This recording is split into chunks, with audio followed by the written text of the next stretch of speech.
ከኔ ጋር የእግዚአብሔርን ቃል ከፍተን ዕብራውያን መልእክት ምዕራፍ 7ን ቁጥር 1 እስከ መጨረሻ እናነባለን። ዛሬ የመጨረሻውን የምዕራፍ 7ን ቁጥር ስለምናይ ተደጋግሞ መነበቡም ጥሩ ነው፣ ልባችን ውስጥ እንዲቀር። እስከ ቁጥር መጨረሻው 28 ድረስ ነው ማነበው። ይህ መልከ ጸደቅ የሳሌም ንጉሥና የልዑል የእግዚአብሔር ካህን ነበር። እርሱም አብርሃም ነገሥታትን ድል አድርጎ ሲመለስ አግኝቶት ባረከው። አብርሃምም ከሁሉ ነገር አስራት አውጥቶ ሰጠው። በመጀመሪያ ስሙ የጽድቅ ንጉሥ ማለት ነው። ኋላም ደግሞ የሳሌም ንጉሥ ማለትም የሰላም ንጉሥ ነው። አባትና እናት ወይም የትውልድ ሐረግ የለውም። ለዘመኑ መጀመሪያ ለሕይወቱ ፍጻሜ የለውም። ነገር ግን በእግዚአብሔር ልጅ ምሳሌ ለዘላለም ካህን ሆኖ ይኖራል። እስቲ እርሱ የቱን ያህል ታላቅ እንደሆነ አስቡ። ርዕሰ አቦ የሆነው አብርሃም እንኳ ካገኘው ምርኮ አስራትን አውጥቶ ሰጠው። ክህነት የተሰጣቸው የሌዊ ልጆች ምንም እንኳ ወንድሞቻቸው የአብርሃም ዘሮች ቢሆኑም ከሕዝቡ ማለት ከገዛ ወንድሞቻቸው አስራት እንዲቀበሉ ሕጉ ያዛል። ይህ ግን ትውልዱ ከሌዊ ወገን አይደለም። ይሁን እንጂ ከአብርሃም አስራትን ተቀበለ፣ የተስፋ ቃል የተቀበለውንም ባረከው። ትንሹ በትልቁ እንደሚባረክ ጥርጥር የለውም። በአንድ በኩል አስራት የሚቀበሉት ሟች ሰዎች ናቸው፣ በሌላ በኩል ግን ሕያው ሆኖ እንደሚኖር የተመሰከረለት ይቀበላል። እንዲያውም አስራት የሚቀበለው ሌዊ ራሱ በአብርሃም በኩል አስራት ከፍሏል ማለት ይቻላል። ምክንያቱም መልከ ጸደቅ አብርሃምን ባገኘው ጊዜ ሌዊ ገና በአባቱ በአብርሃም አብራክ ነበር። ፍጹምነት የተገኘውና ሕጉ ለሕዝቡ የተሰጠው በሌዊ ክህነት መሰረት ቢሆን ኖሮ እንደ አሮን ሳይሆን እንደ መልከ ጸደቅ ሹመት ያለው ሌላ ካህን መምጣቱ ለምን አስፈለገ? የክህነት ለውጥ ካለ ሕጉም ሊለወጥ ግድ ነውና። ይህ ሁሉ የተነገረለት እርሱ ከሌላ ነገድ ነው። ከዚያም ነገድ በመሠዊያው ያገለገለ ማንም የለም። ጌታችን ከይሁዳ ነገድ እንደመጣ ግልጽ ነውና። ሙሴ ስለ ካህናት ሲናገር ይህን ነገድ አስመልክቶ የተናገረው ምንም ነገር የለም። እንደ መልከ ጸደቅ ያለ ሌላ ካህን ቢነሳ ግን እኛ የተናገርነው ይበልጥ ግልጽ ይሆናል። እርሱ ካህን የሆነው በማይጠፋ የሕይወት ኃይል መሰረት እንጂ እንደ ትውልዱ የሕግ መሰረት አይደለም፣ የሕግ ስርዓት አይደለም። እንዲህ ተብሎ ተመስክሮለታል፣ እንደ መልከ ጸደቅ ሹመት አንተ ለዘላለም ካህን ነህ። የቀድሞው ትእዛዝ ደካማና የማይጠቅም በመሆኑ ተሽሯል። ሕጉ ማንንም ፍጹም ሊያደርግ ስለማይችል ወደ እግዚአብሔር የምንቀርብበት የተሻለ ተስፋ መጥቷል። ይህ ያለ መሐላ አልሆነም። ሌሎች ካህናት የሆኑት ያለ መሐላ ነው፣ እርሱ ግን ካህን የሆነው በመሐላ ነው። ምክንያቱም እግዚአብሔር እንዲህ ብሎ ተናግሮለታል፣ ጌታ ማለ ሐሳቡንም አይለውጥም፣ አንተ ለዘላለም ካህን ነህ። ከዚህ መሐላ የተነሳ ኢየሱስ ለተሻለ ኪዳን ዋስ ሆኗል። በአገልግሎታቸው እንዳይቀጥሉ ሞት ስለከለከላቸው የቀድሞቹ ካህናት ቁጥራቸው ብዙ ነበር። ኢየሱስ ግን ለዘላለም የሚኖር በመሆኑ ክህነቱ የማይሻር ነው። ስለዚህ ስለ እነርሱ እያማለደ ሁል ጊዜ በሕይወት ስለሚኖር በእርሱ በኩል ወደ እግዚአብሔር የሚመጡትን ፈጽሞ ሊያድናቸው ይችላል። እንግዲህ ለእኛ የሚያስፈልገን ቅዱስ፣ ነቀፋ የሌለበት፣ ንጹሕ፣ ከኃጢአተኞች የተለየና ከሰማያት በላይ የከበረ እንደዚህ ያለ ሊቀ ካህናት ነው። እርሱም እንደ ሌሎች ሊቀ ካህናት መጀመሪያ ስለ ራሱ ኃጢአት ከዚያም ስለ ሕዝቡ ኃጢአት በየቀኑ መስዋዕት ማቅረብ አያስፈልገውም። ራሱን በሰጠ ጊዜ ስለ ኃጢአታቸው ለአንዴና ለመጨረሻ ጊዜ መስዋዕት አቅርቧልና። ሕጉ ደካማ የሆኑትን ሰዎች ሊቀ ካህናት አድርጎ ይሾማልና፣ ከሕግ በኋላ የመጣው መሐላ ግን ለዘላለም ፍጹም የሆነውን ልጅ ሾሟል። እግዚአብሔር እነዚህን የመጨረሻ ቁጥሮች እንዲያስተምረን ከኔ ጋራ በፊቱ በጸሎት እንቀርባለን። መልካም ቸር አባታችን እግዚአብሔር ሆይ ስለ ቸርነትህ እናመሰግናለን። እንዳንተ ያለ ታላቅ ግሩም አስገራሚ አምላክ የትም አይገኝም። ቅዱስ የሆነ በስራው እጅግ ድንቅ የሚተካከልህ ማንም የለም።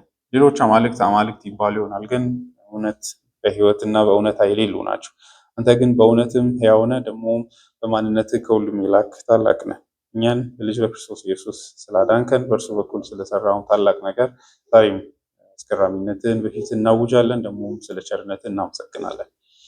ቃልን ለመስማት በፊትህ ተሰብስበናል። እግዚአብሔር አባታችን ሆይ በቸርነትህ እንድትገልጥልን እነዚህ ቃሎችህን እንድታስረዳን እንደምናለን። ስጋ ደካማ ነው፣ አእምሯችን መንፈሳዊ ነገሮችን ሊያስተውል እንደሚያቅተው ታውቃለህ። ዲያብሎስም እንደሚዋጋን ታያለህ። ስለዚህ በቸርነትህ እነዚህን ቃሎች መረዳት እንድንችል ዘንድ አእምሯችንን እንድትከፍት በጸጋ በቅዱስ መንፈስ በኩል እንድታግዘን አቅም እንድሰጠን እንለምናለን። ስለ ሁሉ ነገር ተመስገን። ጌታችን በኢየሱስ ክርስቶስ ስም አሜን። ዛሬ እንግዲህ የመጨረሻውን መደምደሚያ ቁጥሮችን እናያለን። እንግዲህ የዕብራውያን መልእክት ምዕራፍ 7 ወይም ደግሞ እንደውም ከፊትና ከኋላ ያሉት የዕብራውያን መልእክት ሀሳቦች ለዚህኛው መንደርደሪያ ናቸው ልንል እንችላለን።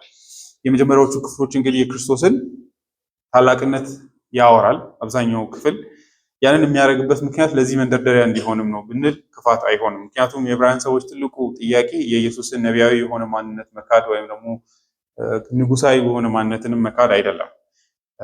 በእርግጥ ተያያዥ ናቸው። አንዱን ስትተውት ኢየሱስን አይ እንደ ንጉስ እቀበላለሁ ግን እንደ ካህን አልቀበለውም አትሉም ኦብቪየስሊ። ነገር ግን ፓምፕ የሚያደርገው ከኋላም የሚገፋው ጥያቄ አዲሱ ኪዳን ብልጫ እንዴት እንዳለውና ወደ ኋለኛው ኪዳን ተመልሶ መሄድ እንደሌለባቸው ለማሳመን ነው የሚጽፈው ብንል ትክክለኛ መረዳት ነው። በዚህ መልስ መካከል ደግሞ ኢየሱስ እንደ መልከ ጼዴቅ አይነት በሆነው የክህነት ስርዓት መሾሙ ደግሞ ትልቅ የመልእክቱ ግብ ነው። በዚህ መሰረት እንግዲህ ባለፈውም መሰረታዊ ጥያቄውን እያነሳን ያለፍነው እርሱም ሊቀ ካህናቱ እንዴት ንጉስና ካህን ሊሆን ይችላል የሚል ጥያቄ ነው። ንጉስ ከይሁዳ ነገድ ነው፣ ካህናት ደግሞ ከሌዋውያን ነገድ ናቸው። ታዲያ እንዴት ነው ኢየሱስ ውስጥ አንድ ሰው ሁለት ነገር ሊኖረው አይችልም። ኢየሱስ እንደምታውቁት ምዕራፍ 7 ላይ እንደሚናገር ከይሁዳ ነገድ ነው የመጣው። ታዲያ የሌዋውያንን ክህነት እንዴት ይወስዳል ነው ጥያቄ። ኢየሱስ ካህን ነው እንዴት ትላላችሁ? ደግሞ የክህነት ስርዓቱ ለምን መቆም አለበት ትላላችሁ ብሎ ክርስቲያኖችን ይጠይቋቸዋል። እንደዛ ብለን መገመት እንችላለን። እነዚህ ሰዎችም ይህንን ሃይማኖት ጥሎ እየሄዱ ያሉበት ምክንያቱም በዚህ ቤዚክ ጥያቄ ነው ማለት እንችላለን። በዚህ መካከል እንግዲህ ጸሐፊው እውነት ነው ኢየሱስ ሌዋዊ አይደለም፣ በሌዋውያንም ክህነት አልተሾመም። ባይሆን ከሌዋውያን ክህነት በሚበልጥ የክህነት ስርዓት እርሱም በመልከ ጼዴቅ የክህነት ስርዓት ነው የተሾመው። እንዲያውም የሌዋውያን ካህን አለመሆኑ የክህነቱ ታላቅ ክብሩም ጭምር ነው ብሎ ያስረዳል። እና የዚህን ነገር ፋይዳ ግን ከዚህ ክርክሮች ባለፈ በተሻገረ መንገድ ወደ ውስጥ ሰርስረን ግን ከሄድን የመጨረሻዎቹ ቁጥሮች ናቸው የዚህ ክርክር ሁሉ ግቦች። ምክንያቱም ከቁጥር 19 በኋላ እንደምታዩት ይለወጥና የዚህን ነገር ፋይዳ ወደ መናገር ይሄዳል። እርሱም ኢየሱስ እንደ መልከ ጼዴቅ አይነት ካህን ነው ስንል እያልን ያለነው ወደ እግዚአብሔር የምንቀርብበት የተሻለ ሕይወትና እውነታን አምጥቷል እያለን ነው። እግዚአብሔርን ደፍረን መቅረብ የምንችልበትን ስራ ሰርቷል እያለን ነው ይላል። ዝም ብሎ አብስትራክት በሆነ መንገድ ይሄ ነው ተብሎ ንጽጽሩ አየር ላይ ሊቀር ይችላል። ከውስጡ ያለው ግን ኢየሱስ የምር ወደ እግዚአብሔር በድፍረት መቅረብ የምንችልበትን መንገድ አምጥቷል። ያንን ደግሞ የምንደፍርበት ምክንያትም አለን። በተለይም የሰራውን ስራ ስንመለከት ከዛ ኢየሱስን ደግሞ ምን ያህል ማመን እንዳለብን እኔ አውት ኦፍ ኖዌር አንድ ሰው አምጥቼ ላምን እችላለሁ አይደለ? ሰዎች የተለያዩ አካላትን በምድር ላይ ያምናሉ። የተለያዩ ሃይማኖቶች አሉ። ሰው መሐመድን ያምናል ለምሳሌ አይደለ?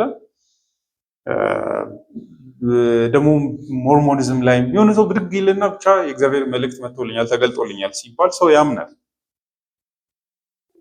ጥያቄው እግዚአብሔር ጠርቶታል የሚለው አይደለ?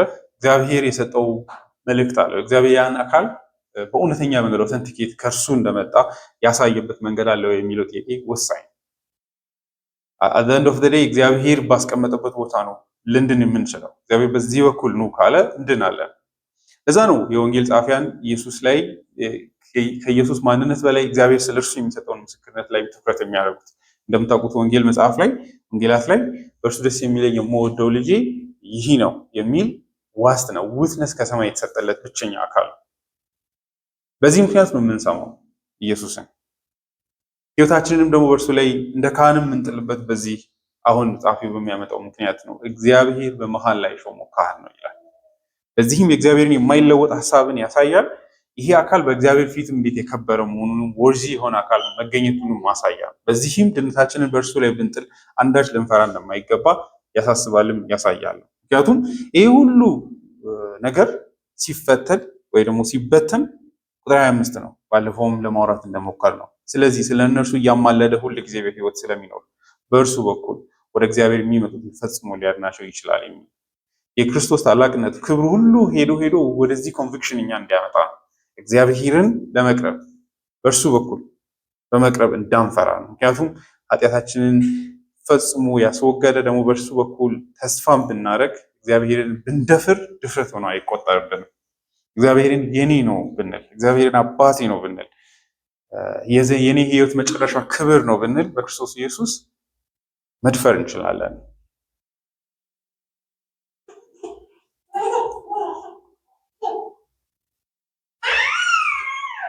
ዛሬ እንግዲህ የመጨረሻውን የምዕራፍ 7ን ድምዳሜም ጭምር ነው። ይህን ሁሉ ሌዋውያን ለዚህ አገልግሎት መቅረብ አይችሉም ወይም ደግሞ አቅም የላቸውም ሲል ጸሐፊው ምን ማለቱም እንደሆነ ያሳየናል።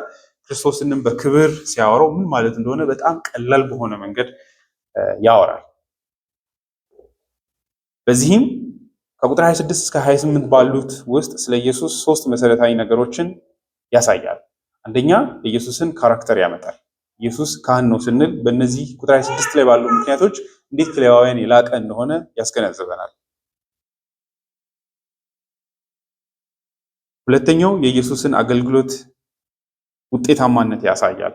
ከሌዋውያን አንጻር ሲያነጻጽረው የእነሱ ማሳካት ያልቻላቸው ማት ነገሮች እንዳሉ ያሳያል። ሶስተኛ ላይ የኢየሱስን አምላክነት ያመጣል። በዚህም በክርስቶስ ክህነት ላይ ልባችንን እንድናሳርፍ ያበረታታል። ቁጥር 26 እንግዲህ ለእኛ የሚያስፈልገን ቅዱስ፣ ነቀፋ የሌለበት፣ ንጹሕ፣ ከኃጢአተኞች የተለየና ከሰማያት በላይ የከበረ እንደዚህ ያለ ሊቀ ካህናት ነው። የሌዋውያን ክህነት ያልሰጠን እነዚህን ነገሮች ያ ነው ፖይንቱ፣ ወሳኙ ነገር ይሄ። ወደ ታች ስናወርድ ምን ማለት ነው? ቀስ ብለን እናስብ። ምን ይላል? የመጀመሪያው ሐረግ ጥያቄው ከኛ ኒድ ነው የሚነሳው፣ እኛ ካለብን ችግር ነው የሚነሳው። እኛ እያስፈለገን ያለው አይነት ካህን ምን አይነት ነው? እንደዚህ አይነት ነው ይላል። በዚህ ውስጥ ምን አለ ማለት ነው?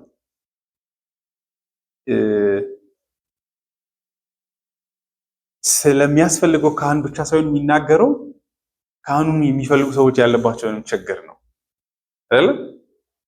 እንግዲህ ለኛ የሚያስፈልገን እኛ ኒድ አለብን፣ የሆነ ችግር አለብን እና የሚያስፈልገን ሪኳየርመንት እናውጣ ብንል አንድ አካል እንዲያድነን እንፈልጋለን ወይ ደግሞ የሆነ አንድ ችግር እንዲፈታልን እንፈልጋለን ብንል የሚያስፈልገን እንዲህ አይነት አካል ነው ይላል።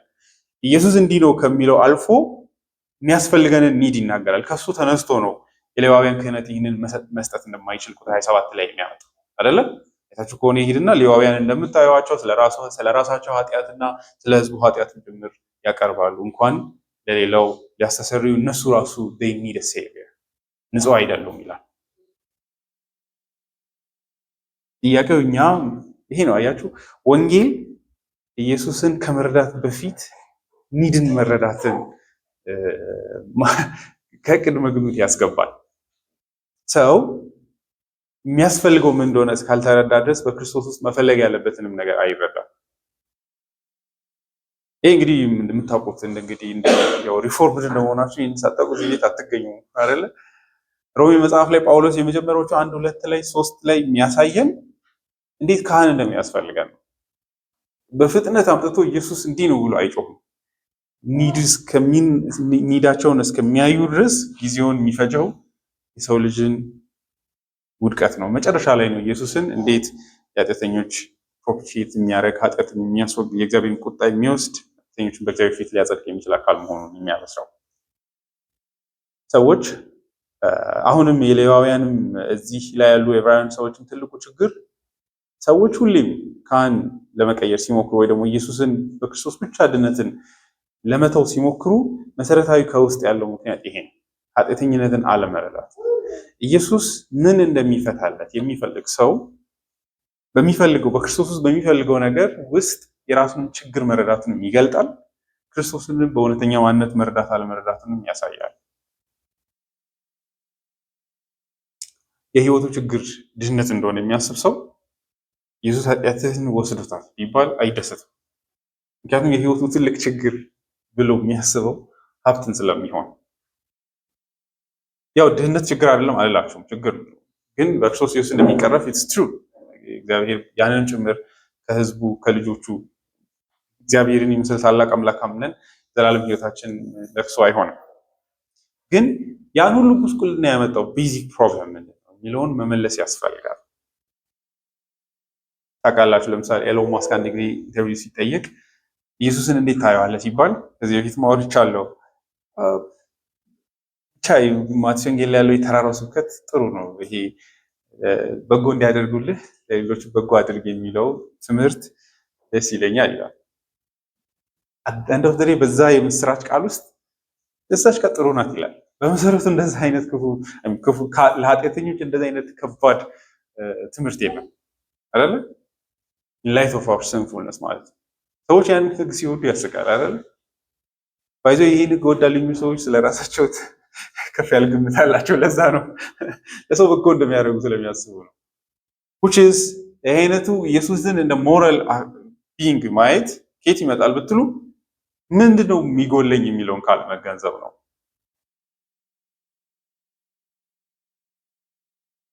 አንድ ሰው የ20ኛውን ክፍለ ዘመን የልዕላዊነትን እንቅስቃሴ ለመግለጽ ሲፈልግ እግዚአብሔር ቁጣ የሌለበት ስብከት፣ ከዛ ደግሞ ጽድቅ የሌለበት መንግስት ሰዎች የሚመጡበት ማለት ነው። ከዛ ደግሞ ክርስቶስ ደሙ ዋጋ የሌለበት ሃይማኖት ሆኗል ይላል። ገብቷችኋል? ምንድነው ብትሉ ሊበራሊዝም የሚለው በቃ የሰው ልጅ እየሰለጠነ ነው፣ የሰው ልጅ እየተለወጠ ነው፣ በጎ እየሆነ እየሄደ ነው። ይህ ሰው ልጅ እርኩስ ነው እንደዚህ የአሜዚንግ ግሬስ ላይ ያለው የኒውተን አይነት መዝሙር አያስፈልግም። እንደኔ አይነት ጎስቋላ እንደዚህ አይነት ቃሎችን መቀየር አለበት። የሰው ልጅን ማንነት ዲስክራይብ አያደርግም።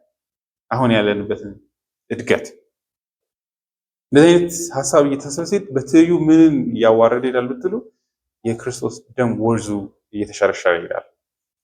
ክህነቱ ዋጋ የሌለው ወደ መሆን ይመጣል። በትካይ ሞቱ ትርጉም የሌለው ወደ መሆን ይመጣል። እኛ እንዲህ አይነት ሊቀ ካህናት ያስፈልገናል። we are in need። ይሄ ለግዠሪ አይደለም፣ ያስፈልገናል። ከሌለ ተስፋ የለንም። ስለዚህ ማንም ይሁን ማን እኛ የሚያስፈልገን እንዲህ አይነት አካል ምን አይነት ቅዱስ የሆነ ቀፋ የሌለበት ንጹህ ከኃጢአተኞች የተለየ ከሰማያት በላይ ማለፍ የሚችል አይነት አካል ያስፈልገናል። እንዲህ አይነት አካል ካልመጣ በስተቀር ልንድን አንችልም እያለ ነው ጸሐፊው።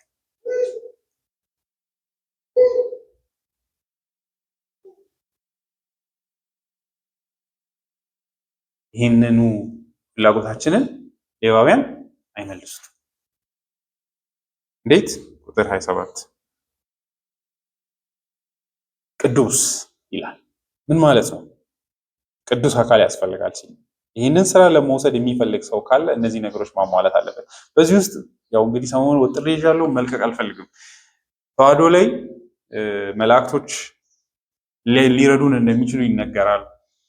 ማርያም ልትረዳን እንደምትችል ይነገራል። ያ ማለት የሌዋውያን ክህነትን በትይዩ እንደማመን ነው። ገብቷቸዋል። አንዳንዴ ሰዎች የሌዋውያንን ክህነት የሚያምን ሰው መጠበቅ የለብንም። በእርግጥ ዲስፔንሽናሊስቶች እንደዚህ አይነት ከንቱ የሆነ ልብ አላቸው፣ ልትኖሩ ትችላላችሁ። እዚህ ግን ያው ሲስተሙንና እናንተን ለያይቼ ነው ማስበው። እንደዛ ተረዱ እሳቤው ማለት ነው። ምክንያቱም ትልቅ ችግር ያለበት ስለሆነ በሆነ ረገድ እውነቱን እናወራ ከተባለ ምክንያቱም ክርስቶስ መጥቶ ባሳካው ስራ ላይ ሻዶ ውስጥ ተመልሰን እንሂድ ወይ ደግሞ ጥላ ውስጥ ተመልሰን እንሂድ ማለት በትረዱ ችግር የለውም። ብዙዎቻችሁ ኢትስ ኦኬ ማለት እንትኑ ነው የምላችሁ። ለእነሱ ኢምፕሊኬሽን ሊኖረው ይችላል፣ ግን እሱ ያን ያህል ነው። አሁን ካለንበት ዓለም አንጻር የሌዋውያንን ክህነት ወደ ማመን የሚሄድ ሰው የለም። ግን በተለያየ መንገድ ወይ በራሳችን ጽድቅ ልናምን እንችላለን፣ ካልሆነ ደግሞ በእግዚአብሔር ፊት ከክርስቶስ ሌላ አካል ሊቀርብ እንደሚችል ልናስብ እንችላለን። ለዚህ መጀመሪያ እነዚህን ሪኳርመንቶች በአግባቡ መረዳት ይጠቅማል። ማን ነው ለዚህ ኳሊፋይ ማድረግ የሚችል አካል አለ ወይ የሚል ጥያቄ መመለስ ስላለብን። ቅዱስ ሲል ምን ማለት ነው? ይሄ እንግዲህ ሁሉም እንደምታውቁት ቅድምም እንዳያችሁት የሰው ልጅ በእግዚአብሔር መልክ ተፈጥሯል ስንል በጽድቅ በእውቀትና በቅድስና ይላል። በጽድቅና በቅድስና መካከል ያለው ልዩነት ምንድን ነው? አይደለ? ተመሳሳይ ይመስላሉ አይደለ? አእምሯችን ላይ ሁሌም ስናስብ ግን አይደለም። አንደኛው ቅድስና ከእግዚአብሔር ጋር የተያያዘ ነገር ነው። የመጀመሪያውን የሕጉን ክፍል የተመለከተ ነው።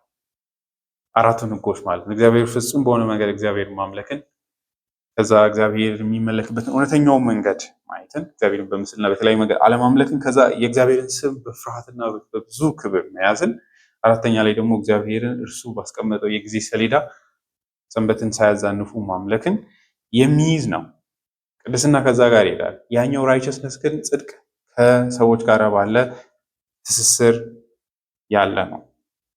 እንግዲህ እግዚአብሔርን ማምለክን በተመለከተ ቅድስናን አይተን እንደሆነ መጽሐፍ ቅዱስ እኛ ላይ ኢምፖዝ የሚያደርገውን ግዴታ አይታችሁ እንደሆነ በፍጹም ልብህ፣ በፍጹም ኃይልህ፣ በፍጹም ሀሳብህ፣ በፍጹም ነፍስህ እግዚአብሔር አምላክህን ውደድ የሚል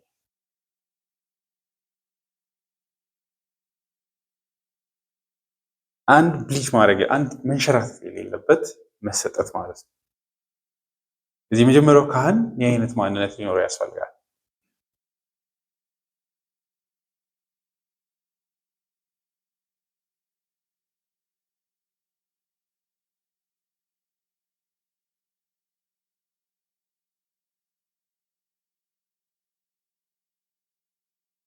ኢየሱስ በዚህ ረገድ እርሱ ብቻ ቅዱስ ነው። እግዚአብሔርን በፍጹም ልቡ፣ ነፍሱን እስከ መስጠት ድረስ የወደደ እሱ ብቻ። እግዚአብሔርን በዚህ አይነት መንገድ መውደድ ማለት ነው የሚለው በብዙ መንገድ ማውራት ይቻላል።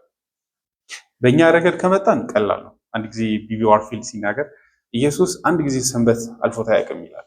አንድ ሰንበት ብሊፍ ብታረግ ይጠየቃል ይላል እና ሰንበት አምልኮ አቋርጦ አያውቅም ይላል። ላይክ ሉቃስ ወንጌል ላይ አይታችሁ ከሆነ እንደ ልማዱ ወደ ምኩራብ ገባ ይላል በሰንበት ቀን ይላል። ስለዚህ በህይወታችሁ ውስጥ አንድ ሰንበት እየተዝናናችሁ ካሳለፋችሁ በቃ ሲሊ ሊመስል ይችላል አይደለ? ግን እግዚአብሔር 6 ቀንን ለሰው ልጅ አምልኮ ለህይወቱ ሲሰጠው 7ኛው ቀን ለአምልኮ ሲጠይቅ ፕሮፓይቲ ነው። በጣም ማት የአዳምን ኃጢአት ሰው እየደገመ ማት ፍሬ ተሰጥቶት ለምን ይችኛውን ፍሬ ይከለከላለሁ አይደል? ሔዋንና አዳም እንደዛ ልክ እንደዛ አይነት ሎጂክ አለው። 6 ቀን ሰርቻለሁ ግን እቺን ትንሿን ልውሰዳት ከዚህ ለእግዚአብሔር ይህን ሙሉ ሰዓት እንዴት ልስጥ? ይሄ ሰዓት ትልቅ እኮ ነው። እንዴት ነው ዝም ብሎ ቀን ሙሉ እንደዚህ ለእግዚአብሔር የሚጣለው? እንደዛ እያደረግን እንምጣ። ከዛ እግዚአብሔርን 24 አወር ማምለክ ኃጢአት አእምሯችሁ ሳይገባ ለእግዚአብሔር አእምሮን ዴዲኬት ማድረግ ልብን እኛ ፈጽሞ ሪያሊቲውን ራሱ አናውቀውም ምን ማለት ነው። ምክንያቱም የለም ህይወታችን ውስጥ እንዲህ አይነት መቀደስ ኢማጂን ማድረግ አንችልም። እንዲሁ ስናስበው ራሱ አንሪያሊስቲክ የሆነ መጽሐፍ ቅዱስ ዝም ብሎ የሚያወራው ነገር ይመስላል። ግን እሱ ከውድቀት የተነሳ ጌታ ኢየሱስን እጅግ አድሆር የምናደርገው ለዛ ነው። በህይወቱ ዘመን ደስ የምትል መዝሙር አለች። there is no trace of evil in his life። በህይወቱ 30 ምናምን ዓመት ውስጥ እንዴት የምትመዘዝ ክር የለችም የኃጢአት። በዚህ ረገድ ይህን ቅዱስ አካል ካለ አምጡ። ያ አካል ብቻ ነው በእግዚአብሔር ፊት መቆም የሚችል አይደለ?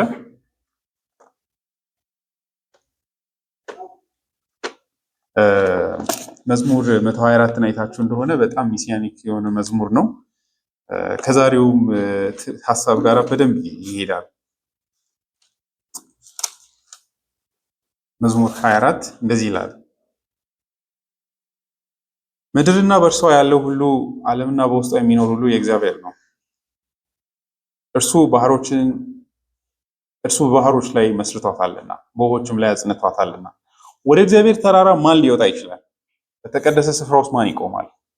ንጹሕ እጅና ቅን ልብ ያለው ነፍሱን ለሐሰት ነገር የማያስገዛ በውሸት የማይምል እርሱ በረከትን ከእግዚአብሔር ዘንድ ምሕረትንም ከአዳኝ አምላኩ ይቀበላል።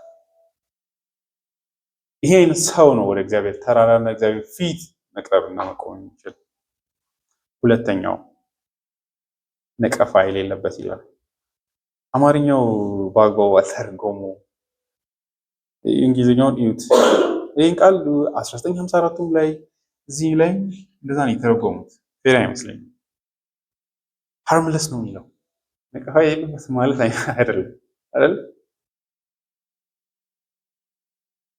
ማንን ሃርም የማያደርግ አይደል? ሃርም ጉዳት የማያደርስ ማለት ነው አይደል? ሃርምለስ ጉዳት አልባ እንደማለት ማይጎዳ እንደማለት።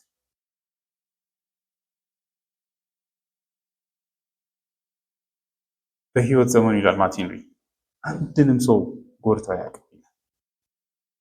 እግዚአብሔርንም ሰውንም ጎድቶ አያውቅም። ይሄ በተለይ እግዚአብሔርን መጉዳትን አናወራም። ሞቢስ ሰውን አለመበደልን ያመለክታል። ራሱን ብሏል አይደል? እኔ በልቤ የዋህና ትሁት ነኝ። እዛ ላይ የሚለው ምንድን ነው? እናንተ ደካሞች ወደ እኔ ነው፣ እኔ አልጎዳችሁም አይነት ነገር ነው ንግግሩ። ገብቷችኋል? እኔ እንደምታዩኝ አይነት አይደለሁም፣ እንደምታዩኝ አይነት አይደለሁም ሲል እንግዲህ ልቡን ላያውቁ ይችላሉ አይደለ? እስከሚያስተምረው ትምህርትና ከህይወቱ ንጽህና አንጻር እንድትፈሩ የሚያደርግ አይነት ቅድስና ነው። በዚህ እንደዛ ነው። አንዳንድ ሰዎች ያስፈራሉ just because of their purity ማለት ነው። ያው የሉም በእርግጥ ግን ትንሽዬ ያላቸው ሰዎች ራሱ ትሬት ያደርጋሉ። ሰዎች ኦብናክሽስ ይሆናሉ። ንጹህ ሰዎች አጠገብ ሲሆን ይረበሻሉ አይደለ? ትንሽዬ እኮ ነው ዝም ብሎ የሆነ ሲሆን ማለት ነው።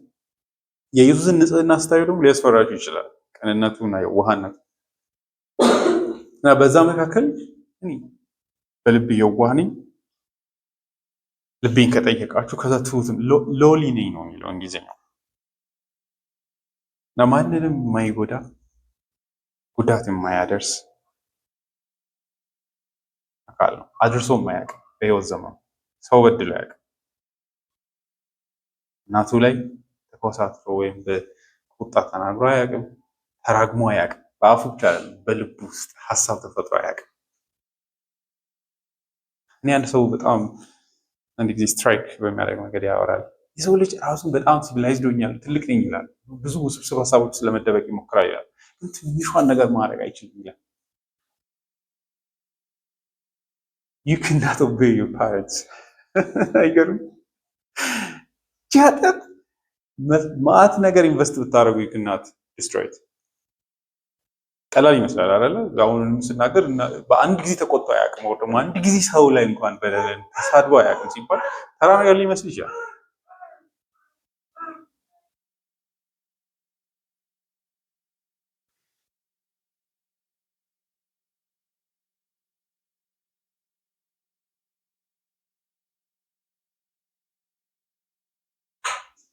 እንደዚህ ይላል አንድ ሰው by contrast because of the root of sin within us in ourselves and in our dealings with others we are inescapably evil and harmful and our lives are soiled by false motives and unworthy deeds ይላል።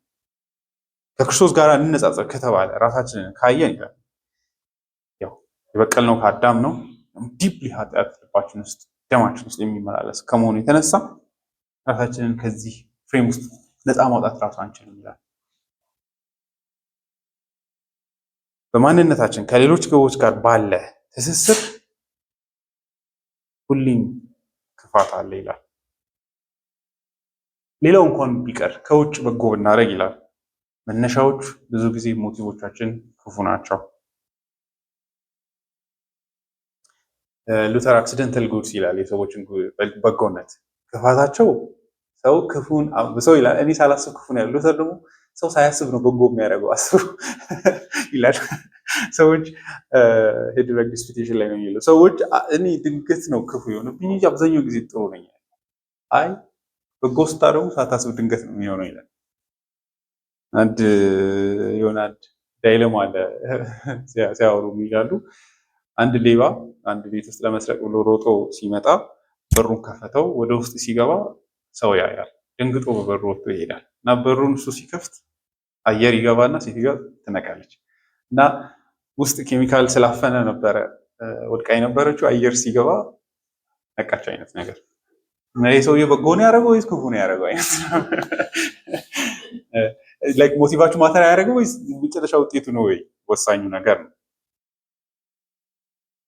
ልክ እንደዛ ነው። ይሄ ኤግዛጀሬትድ የሆነ ሊሆን ይችላል፣ ግን የሰው ልጅ ለእግዚአብሔር ክብር እና ሰዎችን በእርሱነታቸው ወዶ በጎ አያርጎ አያውቅም ነው። ጌታ ኢየሱስ ራሱ ሲናገር ሾኪንግ ሆነ ነገር እናንተ ለሌሎቻችሁ እንኳን ክፉዎች ስትሆኑ በጎ ታደርጋላችሁ ይላል። ታቻል ልዩነቱን ሲያመጣው ድርጊቱ በጎ ነው፣ ግን you yourself evil ናቸው። ግን በዚህ ክፋታችሁ እንኳን ለሌሎቻችሁ መልካምን የአባትነትን የማይለቅ ማንነት ለማሳየት ማለት ነው። የሰው ልጅን ማንነት እንዲሁ ካያችሁ ግን በክፋት የተገመደ ዋይርድ የሆነ እግዚአብሔር ቅዱስ ስለሆነ ደግሞ የልባችሁ ንጽህና እጅግ ማተር ያደርጋል። ዓለምና ስጋ አእምሮ የሚነግረው እንደዛ እንዳልሆነ አውቃለሁ። ገብታችኋል? ላይት አድርገን እንድንወስድ ነው። ልባችሁ ውስጥ መታ የምትሄደው ኃጢአት ተራ እንደሆነች ነው አእምሯችን የሚነግረን የሚመሰክርልን አይደለ? ያን ያልዳ አይደለም። ግን ጌታ ኢየሱስ እንዴት ነው የምናነበው አቅልለን? ማቴዎስ ምዕራፍ 5 ላይ እንደዛ ነው የሚለው በልብ ውስጥ ወንድምህን ያለ አግባብ ብትቆጣ የገሃነም ፍርድ ይገባሃል ይላል። እኛ ሰውን መቆጣት መብት አድርገን ነው የምናስበው አይደለ? ሰዎች አትግደሉ እንዳሉ ሰምቻለሁ፣ እንደዛ ተብለዋል። ፈሪሳውያን እንደዛ አስተምሯቸዋል። እኔ ግን እላቸዋለሁ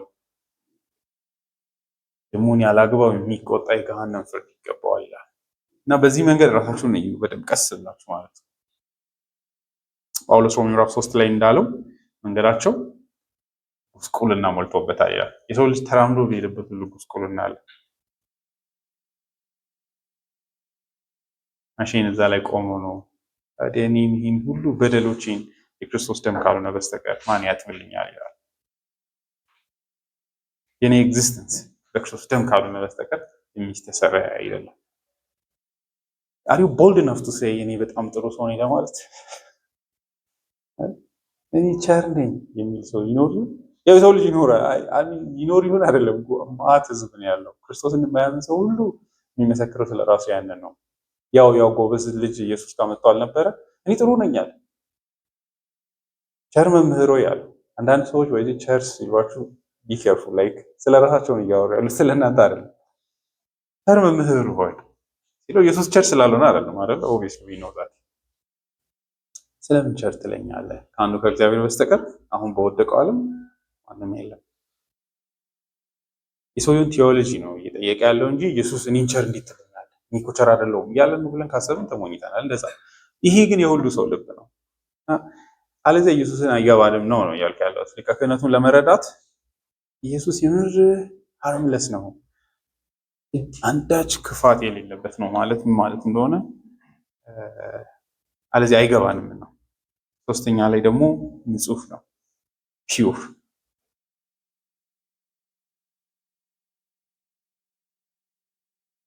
ይህንን ማቲንሪ አንዲፋይልድ የሚለውን ሲያስረዳ የሰዎች ኃጢአት ኮራፕት የማያደርገው አካል ነው ይላል። ደግሞ የማይበርዘው ወይም ደግሞ ንጽህናውን የማያጎድፍበት አካል ነው ይላል። ይህን ሲል በቀላል ቋንቋ ነው የሚያስረዳው። ከሰዎች ጋር በኃጢአት ተባብሮ ኃጢአትን እንዲያድግ አያደርገውም።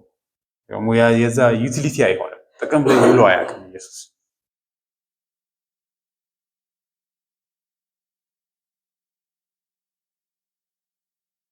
ቀላል ይመስላችኋል? አራተኛ ከኃጢአተኞች የተለየ። እዚህ ጋር የመጨረሻ ከፍታ ላይ ያወጣ ነው። እንግዲህ በዕብራውያን መልእክት ላይ እንደምታዩት ጸሐፊው እንደው የኢየሱስን ሊቀ ክህነት ለማስረዳት ሲሞክር ኢየሱስን በጣም ሊያቀርብ ነው የሚሞክረው ለኛ።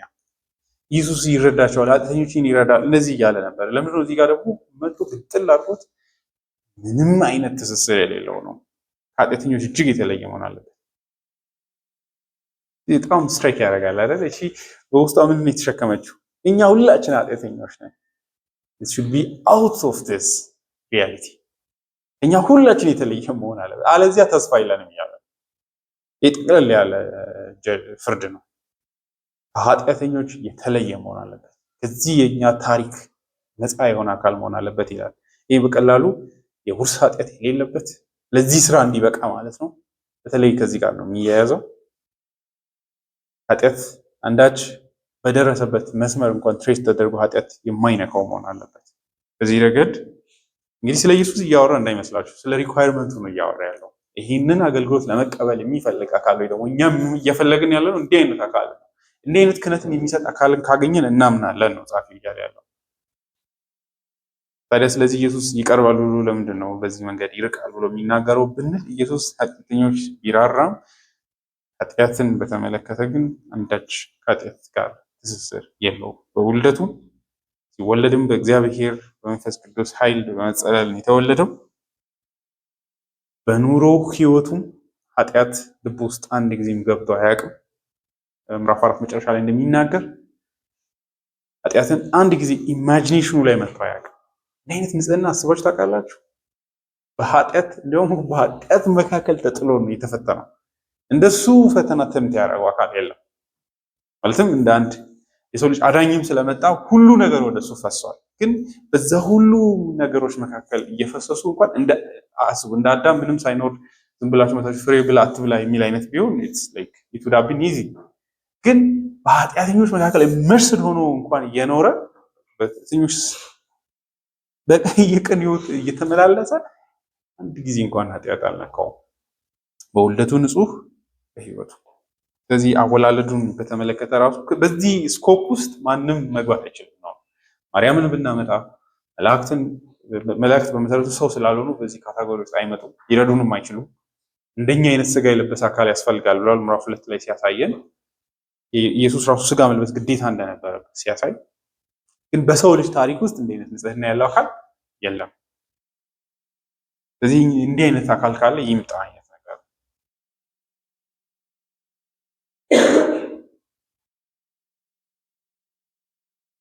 እንግዲህ ይህን ይዘን ስናስብ ነው ኢየሱስን በፍርድ ቤት በክፎች መካከል መገኘቱ ሊያስደንቀን የሚገባው። በሚደንቅ ሁኔታ ሉቃስ ወንጌል 34 23 ቁጥር 4 ላይ 14 22 ላይ ተደጋግሞ ይህ ሰው ላይ አንዳች በደል አላገኘሁበትም በሚል በፍርድ ቤት ቋንቋ ንጽህናውን ሲመሰክሩ እናያለን። አባቶቻችን እንደሚያደርጉት ኢየሱስ ዝም ብሎ ወንበዴ መንገድ ላይ ገሎት ቢሆን ኖሮ የፍርድ ቤት አይነት ትራንዛክሽን አይደለም፣ ሊቀ ክህነታዊ የሆነ ስራ አይሆንም ነበር። ገብቻ አይደለም። ይሁን ኢየሩሳሌም ነው መሞት የነበረበት። ያው ታሪክ ወንጌላት በሙሉ ሙቭ የሚያደርጉት እንደምታውቁት ወደ ኢየሩሳሌም ነው አይደለ? ጉዞ ወደ ጆርኒ ላይ ከሆኑ ግማሽ ምዕራፎች በኋላ ወደ ኢየሩሳሌም ጉዞ ሲያደርግ ረዞሉት ሆኖ ሞት መጨረሻው እንደሆነ እያየ እንደተጓዘ ይናገራል። እኛ እንግዲህ መጨረሻ ላይ ነው የምናነበው፣ ግን አይታችሁ ከሆነ ከጅማሬው ጀምሮ ይነግሩናል።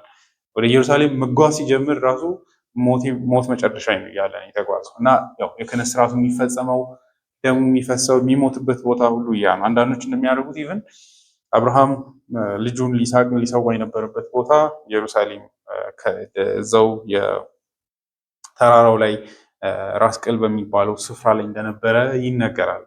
የቤተ ሰለሞን ቤተ መቅደስ የተሰራው እዛ አጠገብ ነው። በዛ ወስደውት ኢየሱስ እዛ መሄዱ ሲግኒፊካንት ነው። በመሰረቱ የዕብራውያን ጸሐፊ ምዕራፍ 13 ላይ ይናገራል። ኢየሱስ ከሰፈሩ ውጪ መገደሉ ለምን እንዳስፈለገ ከብሉይ ኪዳን የመስዋዕት ስርዓቶች በማምጣት ማለት ነው። እና ኢየሱስ በዚህ አይነት መንገድ ሲሞት ስናይ ዶ ሂዝ ኢኖሰንት ንጹህ ሆኖ ሳለ አንዳች እንከን የሌለበት ሆኖ ሳለ ለምንድን ነው የሞተው ብሎ መጠየቅ ያስፈልጋል። ስለ ሊቀ ክህነት ስራው ስናወራ ስለዚህ ጉዳይ ነው የምናወራው ማለት ነው። በኢየሱስ ንጽህናና በእርሱ መፈረድ ካልሆነ በስተቀር እኛ ነፃ ልንወጣ አንችልም። ኢየሱስ የእኛን ቦታ ተክቶ ወስዷል ማለታችን ነው። ይሄ አሁን የተጠቀሰው ሁሉ ነገር የኛ ተቃራኒ ማለትም እኛን ኃጢአተኞች በሚል ቃል ይጠቅሳል አይደለ? የኢየሱስ ተቃራኒ የሆነውን ሁሉ አይደለ? ቅዱስ ነቀፋ የሌለበት ንጹህ ይልና ከኃጢአተኞች የተለየ ይላል። በዚህኛው ቦክስ ሳጥን ውስጥ ያስቀምጠውና ኃጢአተኞች እዚህ ጋር ያደርግና ማለት ነው። ስለዚህ ይሄ ተቃራኒ ሁሉ ስለ ኃጢአተኞች እውነት ነው። ቅዱስ አይደሉም፣ ርኩስ ናቸው። ነቀፋ ክፋት ብቻ ናቸው። ጳውሎስ እንደሚለው ከሆነ የባሰ አይደለ? እኛ ራሱ በህልም ስለ ራሳችን ማሰብ የማንፈልገውን ነገር ነው የሚናገረው። አፋቸው የተከፈተ መቃብር ነው። ምላሶቻቸው መካከል የእባብ መርዝ አለ። እግሮቻቸው ደምን ለማፍሰስ ፈጣኖች ናቸው። እግዚአብሔር መፍራት በዓይኖቻቸው መካከል የለም ይላል። የሰው ልጅን ኑባሬ ሲናገር የሰው ልጅ ያለበትን ሁኔታ ሲያወራ ስለ ሰው ልጅ ይሄ ነው እውነታ። ስለ ክርስቶስ ግን ያ ነው እውነታ። መጨረሻ ላይ ምንድን ነው የሆነው በክህነቱ ብትሉ ያ ግሬት ኤክስቼንጅ የምንለው ማለት ነው። ኢየሱስ የኃጢአተኞቹን ቦታ ወሰደ፣ በዚህም እንደ አንድ ክፉ አድራጊ ተቆጠረ። ኢሳይያስ 53 ላይ እንደሚል የኃጢአተኞችን በደል በመውሰድ በመሸከም ስለ እነርሱ ሞተ። ኢየሱስ ሊቀ ካህናት በዚህነት መንገድ ሁሉ ስናወራ መጨረሻችን ቺን ነው ለማለት እየሞከርን ያለ ነው። ተናገርነው ዋና ነገር ይሄ ነው። ኢየሱስ ስለእናንተ ወይም ስለእኔና ስለእናንተ ተተክቶ ሞቷል የሚል ማመን አለብን። ያ ብቻ ነው ሊያድነን የሚችል ደግሞ እንዲያድነን የተሰጠን የእግዚአብሔር ማዳንና ስራ። ነገር ግን እኛ የምንፈልገው እንደዚህ ሆኖ የሚያበቃ ብቻ አይደለም ይላል ጸሐፊው። ከኃጢአተኞች የተለየ ከዛስ መጨረሻው ከሰማያት በላይ ያለፈ አካል ያስፈልገናል ይላል። ለዕብራውያን ጸሐፊ ባለፈውም ለማለት እንደሞከርኩት ከሰዓትም ለማውራት አስባለሁ። ያው ከሰዓት የሚያወራው እሱን ስለሆነ ኢየሱስ ከሰማያት በላይ ያለፈ መሆኑ የክህነቱ ብልጫውም ጭምር ነው። በጣም ቀላል እናድርግ ካላችሁ ሮሜ ምዕራፍ 4 ላይ ያነበብነው ነው እያለ ያለው እኛን ስለማጽደቅ እኛን ከኃጢአት ነፃ ለማውጣት የሞተውን እኛንም ስለማጽደቅ ከሙታን የተነሳውን ኢየሱስን ለምናመን ይላል። ኢየሱስ እኛን ለማትረፍ ስለኛ ተተክቶ ሞተ ብቻ ብለን አናበቃው። እኛም በእግዚአብሔር ፊት ለማጽደቅ ደግሞ ተነሳ፣ ወደ ሰማያትም አለፈ እንላለን። እኛ የምንፈልገው እንዲህ አይነት ካህንና ዳኝ ሬዘረክሽኑ ያስፈልገናል። ያ ማለት ኢየሱስ ስራ እዛ ላይ ተሰርቶ ያበቃ ነበር አይደለም፣ ግን የድነታችን ሪኳየርመንት ድነት ይሄ ሁሉ ከምን ጋር የተያዘ ነው? ከእኛ ችግር ጋር አይደለ? ሲጀምር ምን ብሎ ነው የጀመረው? እንዲህ አይነት ሊቀ ካህናት ነው የሚያስፈልገን። እኛ ከኃጢአተኞች የተለየ ሊቀ ካህናት ብቻ አይደለም የሚያስፈልገን፣ ከሰማያት በላይ ያለፈ ሊቀ ካህናት ያስፈልገናል። ሌዋውያን ይህን ማድረግ አይችሉም ይላል። ከሰማያት በላይ ያለፈ ማለት ምን ማለት ነው? ጥያቄው እሱ ነው። ያ ካልሆነ ልንድን አንችልም እያለ በመሰረቱ ያው ሮሜ ምዕራፍ ጳውሎስም እንደሚያሳየን ህይወትን ለመካፈል መብት ሊያስገኝልን ነው የተነሳው። ያው መጽደቃችን መጨረሻው የኃጢአት ይቅርታ ማግኘት ከሲኦል ማምለጥ ነው፣ ከእግዚአብሔር ቁጣ ማምለጥ ነው። ህይወትን መውረስ ግን ከክርስቶስ ጽድቅ ብቻ ነው ሊመጣ የሚችል። ኢየሱስ ከሙታን እንግዲህ አይታችኋል፣ ጳውሎስም የሚያደርገውን እኛን ከኃጢአት ሊያነጻን ራሱን አሳልፎ የሰጠውን ይላል። ግን ለማጽደቅ ደግሞ ከሙታን የተነሳውን ይላል። እኛ የኃጢአት ይቅርታ አባቶቻችን እንደሚሉት ኔጌቲቭሊ ኃጢአት ይቅርታ ስላደረኩት ክፉ ነገር ከእግዚአብሔር የኃጢአት ይቅርታ ብቻ አይደለም ያገኘሁት፣ I am accounted as righteous። ሄድልበርግ ላይ እንደውም በጣም ልብን በሚረብሽ መንገድ ነው የሚያወሩት። እኔ እግዚአብሔር ያደረኩትን ሁሉ ኃጢአት ትቶልኛል ብቻ አይደለም የምለው፣ ኢየሱስ የኖረው የንጽህና ህይወቱና ያሳካው የህይወቱ ጉዞ ሁሉ የኔ ነው ይላል። እኔ ቅዱስ ነኝ ማለትም ነው ይላል። እኔ እጅግ አፍቃሪ ሰው ነኝ ማለት ነው። እግዚአብሔርን ፍጹም የምወድ ሰው ነኝ፣ ሰዎችንም ፍጹም የምወድ ሰው ነኝ ጭምር። እንደዛ ተደርጌ በእግዚአብሔር ፊት ይታያል። አይ ኖ ለእናንተ ፊት እንዳይደለው አውቃለሁ። በእግዚአብሔር ፊት ግን ይህ ጽድቅ አለኝ ነው። ወደፊት እንሆናለን እውነታውንም ጭምር በአማኝ ሕይወት ውስጥ ወደዛ ጉዞውም ጭምር ነው። ግን ወደፊትም ሙላቱ ላይ የምንደርሰው እዛ ስንደርስ ለሰው ለሚያየን ልንሆን እንችላለን። በእግዚአብሔር ፊት ግን በክርስቶስ ጽድቅ ይህን ጀስቲፊኬሽን አለን። በዚህ ደግሞ ምን አለን? የእግዚአብሔርን ርስት የመውረስ መብት አለን። ኢየሱስ ለዛም ጭምር አልፏል። የዕብራውያን ጸሐፊ ሰማያት በላይ ያለፈ ሲል ስለ ዘላለም ሕይወት ነው የሚያወራው። ማሽን በጣም ቀላል በሆነ ቋንቋ ይህንን ያስረዳል። ዛሬ ሰው አበዛውባችሁ ቢላውራኒ ምን ይላል? ኢየሱስ ወደዚህ ዓለም ቢመጣ ይላል እና እንደተወለደ ወደ መስቀሉ ሄዶ ሞቶ ኃጢአታችንን ቢወስድ ይላል ሊያደርግልን የሚችለው ምንድነው ብትሉ አዳም ወደ ነበረበት ኒውትራሊቲ ነው የሚመልሰን ይላል። ይህን ኦቢዲየንስ ካሳያችሁ ወደ ዘላለም ሕይወት ወስዳችኋለሁ ወደሚለው ቦታ ነው የምንደርሰው እንጂ ገብታችኋል። ስላረኩት በደል ይቅርታን አገኝ ይሆናል እንጂ ሕይወትን ለመውረስ ግን መብት አይኖረኝም ይላል። ለሱ ኖሬ ጥሪ ማምጣት አለብኝ ይላል። እዛ ነው የክርስቶስ ሕይወቱ በእግዚአብሔር ፊት ለመቆም ብቻ ሳይሆን በእግዚአብሔር ቤት ውስጥ በተድላና የእግዚአብሔርን ግብዣ እየተካፈለን እንድንኖር ጽድቅን ሰጠን እያልን ያለ ነው። እንደምታውቁት ከዚህ በፊትም ለማውራት እንደሞከርኩት አዳም ከሰማያት በላይ እንዲያልፍ ታስቦ የተፈጠረ ፍጡር ነው።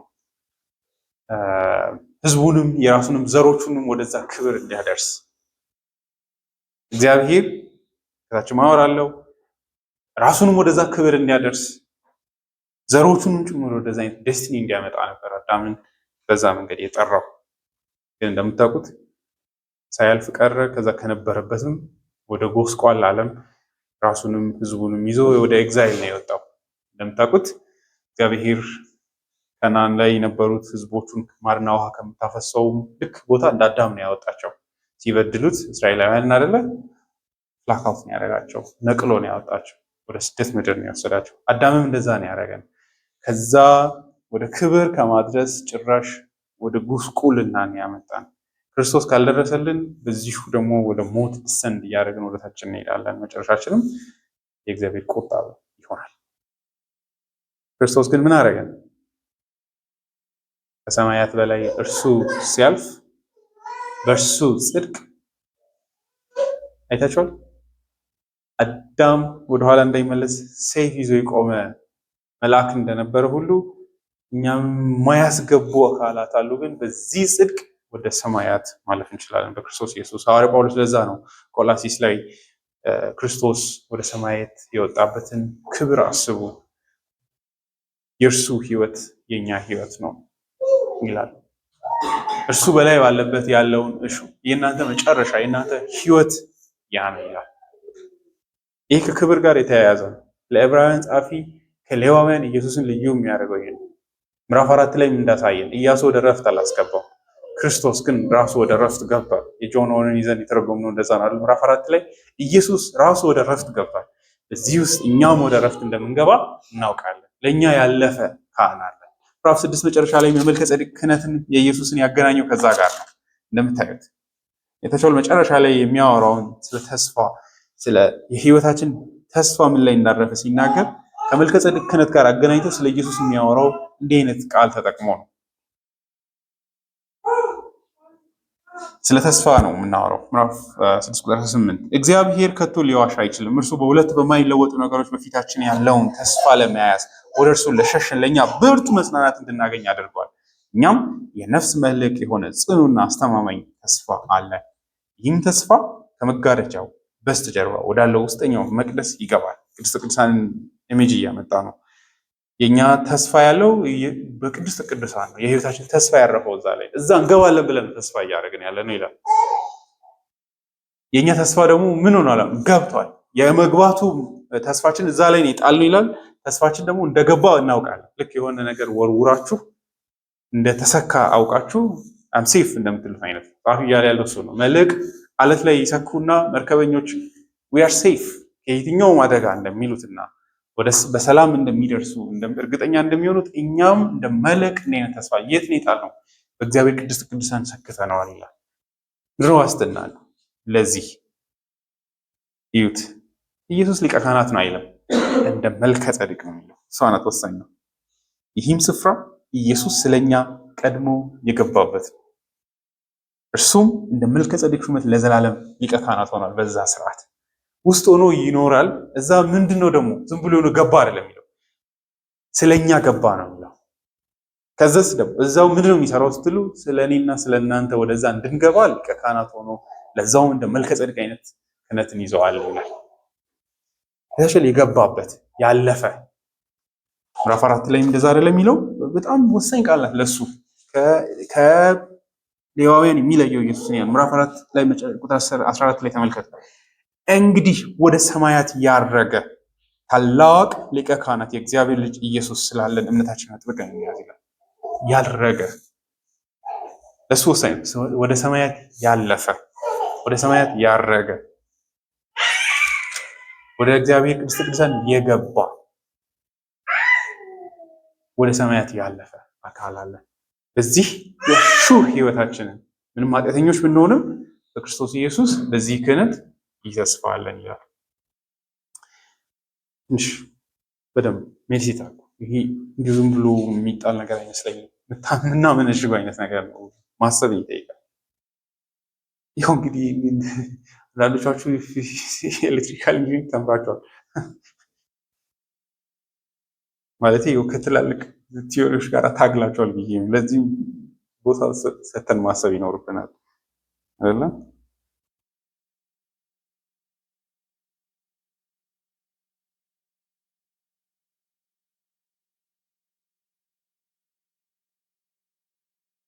በዚህ ሐሴት እናደርጋለን። እኛም የምንፈልገው እንዲህ አይነት እኛ ከፍ ያለ አካል ነው የምንፈልገው እያለ መጽሐፍ እንዲያው ካልቪን በጣም ልብ በሚያደርግ መንገድ እንደዚህ ይላል። ስለዚህ ጉዳይ ሲያወራ እዚህ ላይ አይደለም በእርግጥ የሚያወራው በኃጢአት ምክንያት አሁን ያለንበት እውነታ የህይወት እውነታችን ይላል መሬት ላይ ተለጥፎ የመጎተት ያህል ነው ይላል። ልክ እባብ በመሬት እንደሚንሸራተት ኑሯችን እንደዛ ሆኗል ይላል። ያን ካላያችሁ አንድ ሌላ ሰው እንደሚል ሰው በዛብኝ አፌ ላይ በእግዚአብሔር ቃል መሰረት ህይወታችሁን ስለማትፈትሹ ነው ይላል። እግዚአብሔር ለትልቅ ክብር ፈጥሮ ምግብ እንኳን ምሳ ላናገኝ እንደምንችል እየፈራን እንኖራለን። አብዛኞቻችን ነው አይደል? በጣም የወረደ ኤግዚስተንስ ማለት ነው። አስባችኋል? ፔንፉል ነው እውነቱን ለመናገር ስላችሁ፣ እየተንቀጠቀጠ ነው ህይወቱን የሚኖረው። አብዛኛው ሰው ገንዘብ የለውም እና ህይወቱ በጭንቀት ነው የምታልቀው፣ ሆዱን ሴኪዩር ለማድረግ በማሰብ ማለት ነው።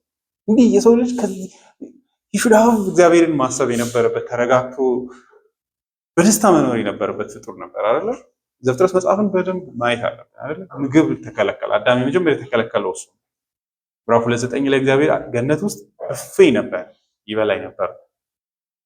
ከዛ መጨረሻ ላይ ሁሉ ነው ቡቃያ ከመሬት ውስጥ የሚወጣ ትበላለህ አለው። ለዛ ነው የሆነው። እሱንም ደግሞ ላብ እንደ ደም ከሰውነት እየወጣ ታወጣለህ። የሰው ልጅ ህይወት ቀላል ማድረግ አትችሉም። ከዛ ደግሞ አለፍ ሲል ምጥ ስታዩ ደግሞ ዩ አንደርስታንድ የእግዚአብሔርን ፍርድ ትሬትኒንግ የሆነውን ፍርድ ታያላችሁ ነው። እና የሰው ልጅ ለዚህ አልነበረም። አሁን ያለበት ኑባሬ ፊዚካሊ ስታዩት እንደዛ ነው። መንፈሳዊ በሆነውም ደግሞ ሞቷል ጭንቅላቱ ስፒሪቹዋሊ ደድ ባይዜ በኃጢአት መሞት በደል የሰው ልጅ እየፈጸመ ብቻ እንዳይመስለን እየተጎዳም ጭምር ነው በዛ ሪሌሽን። ምክንያቱም ማየት ያለበትን ነገር እያየ አይደለም፣ ማሰብ ያለበትን ነገር እያሰብ አይደለም። ጭንቅላቱ ሞቷል ለእግዚአብሔር ነገሮች ገብቷቸዋል። ልክ መሬት ላይ ተሰቅሎ እየተጎተተ ነው ያለው ልንል እንችላለን።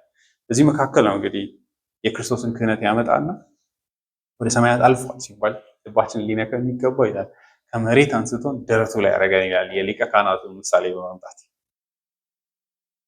አንስቶን እዚህ ጋር ሲያደርግ ኢትስ ግሎሪን ጭምር ነው፣ ሺፍት ነው። ከውርደት ወደ ታላቅ ክብርን ጭምር ነው ኢየሱስ ያመጣን። ኢምፕሊኬሽኑ ምንድነው? ወደፊት እየተረዳን ነው የምንሄደው። ሐዋርያው ጳውሎስም በኤፌሶን ምዕራፍ 2:6 ላይ የሚለው እሱ ነው። እግዚአብሔር በክርስቶስ ኢየሱስ ሙታን ሆነን ሳለ ምን አደረገን? አነቃን፣ ህይወትን ሰጠ። ከዛስ ምን አደረገን? በሰማያዊ ስፍራ ከልጁ ጋር አስቀመጠን ይላል። በእርሱ ደረት ተቀምጠን በዚህ ካህን በኩል እኛም ወደ ሰማያዊ ዓለም ተሻግረናል። though we don't see that አሁን እዚሁ ከሰው ጋር ብንኖርም ተስፋችን እዛ ላይ ነው ያለው የሚለው ጻፊ ለዛ ነው። እሱ ባለበት በዚያ ተስፋ ነው የምናደርገው። እሱ ወዳለፈበት ዓለም ነው ተስፋ የምናደርገው። ዓለምን በእርከን አስቡት። ይሄ ስለ ስፔስ አይደለም የሚያወራው። ልክ የሆነ ወደ ላይ ስትሄዱ ይሄ ርዝመቱ ከፍ እያለ ይሄዳል አይደል? ልክ ይሄ መሬት ወደ ላይ ስታዩት ከፍ ብሎ እየሄደ እንደሚሄድ በክርስቶስ ኢየሱስ እኛም ከውርደት ወደ ክብር ትስስር ከእግዚአብሔር ጋር ወደ ማድረግ መጥተናል እያለ ነው። ይህ እንደ አይነት ሊቀ ካህናት ነው የምንፈልገው። እንዴት ሊቀ ካህናት ነው የሚያስፈልገን? ከዚህ ውርደት አንስቶ ወደዛ የሚወስደን፣ ወደ እግዚአብሔር ማደሪያ የሚወስደን፣ ወደ እግዚአብሔር መገኘት የሚወስደን፣ ወደ እግዚአብሔር ቅድስተ ቅዱሳን የሚያስገባን ሊቀ ካህናት ነው የምንፈልገው እንጂ በሻዶ ውስጥ ሆነን መኖር አንፈልግም እያለ ነው። ምዕራፍ 8 ላይ ወደዛ ማውራት ይሄዳል። ሊቀ ካህናቱ እኛም ቢያስገቡ በምሳሌ ወደ ተመሰለ አንድ ብሉፕሪንት ነው የሚያስገቡ ይላል አይደለ? አይሁዳዊ ብትሆኑ ያ ነው መጨረሻችሁ። ቤተ መቅደስ ውስጥ የሰለሞን ቤት the greatest glory is እሱንም አትገቡም ነው። ያንን እንኳን ሴኩር ማድረግ አልቻሉም እነዛ ካህናት። አስባችኋል? ለራሳቸው አንድ ጊዜ ነው የሚገቡት። ሌላው ሰው እንኳን በአመት ወደዛ ገብቶ የእግዚአብሔርን መገለጥ አይቶ እንዳይመጣ እንኳን የሚያደርግ እንዲሆን ማድረግ የሚችል እንኳን ደህና የሆነ ነገር አልሰሩም ስለማይችሉም ጭምር። እኛ ግን ወደ እግዚአብሔር ቅድስት ቅዱሳን የሚገባ ካህናት ነው የሚያስፈልገን፣ የሚያልፍ ወደ እግዚአብሔር ማደሪያ የሚገባ ኢየሱስ እንደዛ አይነት ነው።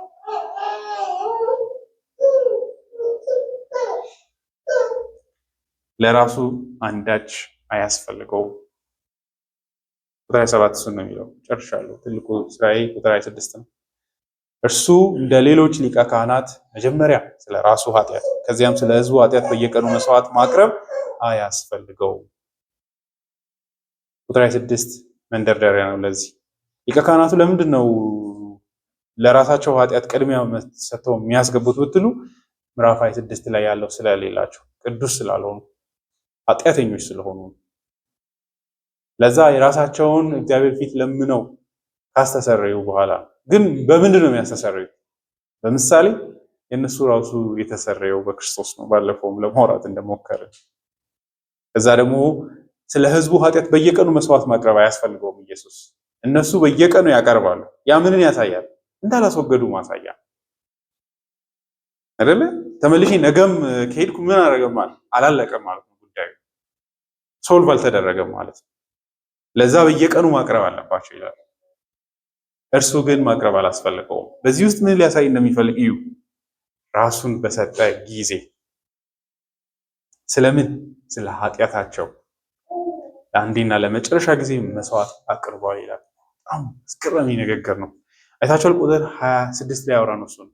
በጉ ንጹህ መሆን አለበት በብሉይ ኪዳን እንደምታውቁት። ያ የሚሆነው ለምንድን ነው? እንከን የሌለበት ምሳሌ እንዲሆን እግዚአብሔር እንደዚህ አይነት ንጽህና ስለሚፈልግ ነው። ኢየሱስ ንጹህ ሕይወቱን ለእግዚአብሔር ባቀረበ ጊዜ አይደል? ስለ ኃጢአታቸው ራሱን በሰጠ ጊዜ ነው። አስገራሚ ነው አይደለም? የሆነ የራሱን ሀብት ወይ ሳምቲንግ አይደለ። ኢየሱስ ራሱን ነው የሰየው። ኢየሱስን ኮስት ነው ያደረገው። ራሱን ይሄ መንገድ የጠየቀው ተሻለ ማለት ሞቷል እንደማለት ነው። ራሱን ሰጠ ማለት እንደዛ ነው ትርጉም። ጊቭ ሂምሰልፍ ማለት ሰው ሀብት ሊሰጣችሁ ይችላል፣ መኪና ሊሰጣችሁ ይችላል፣ ያለውን ክብር ኦር ሰምቲንግ። ክርስቶስ በጣም እጅግ ባለጠጋ አምላክ ነው እንደምታውቁት። እግዚአብሔር ሀብት እንደማያረከው የምታውቁት በዛ ነው። ጀስተስ በሀብት እንደማይረካ የምታውቁት። ባለጠጋ ሲሆን ሳለ ያን አይደለም የሰጠው፣ ራሱን ነው የሰጠው። ራሱን ነው መስዋዕቱን የቀረበው። ጸሐፊው በጣም በሚማርክ መንገድ ነው እያወራ ያለው። እርሱ የሆነ መስዋዕት ይዘው አይደለም የቀረበው፣ መስዋዕቱ ራሱ ነው። ራሱን ለእግዚአብሔር ፍርድ አሳልፎ በሰጠ ጊዜ እንግዲህ በጎቹ ይታረዳሉ ታውቃላችሁ አይደለ? እንዲያውም በእሳት ይቃጠላል ስጋቸው ጭምር የእግዚአብሔር ጀጅመንት ለማሳየት አመድ እስከሚሆኑ ድረስ። ነገርማችሁ ሌቪቲከስን ማንበብ እሳት ሙሉ እስከሚጠፋ ድረስ ያቃጥላሉ። ይሄ በመንፈሳዊ በሆነ መንገድ ኢየሱስን ሙሉ ድሬን አድርጓል። ይሄ መንገድ ነው እያልን ያለ ነው። ኢቭን አይገባም። ይሄ በቀላል ቋንቋ ጳውሎስ እኔን በወደደኝናል ስለ እኔ ራሱን አሳልፎ በሰጠ በሚለው ቃል ውስጥ ለሆል በቃ ያንን ለመያዝ ነው እየሞከረ ያለው።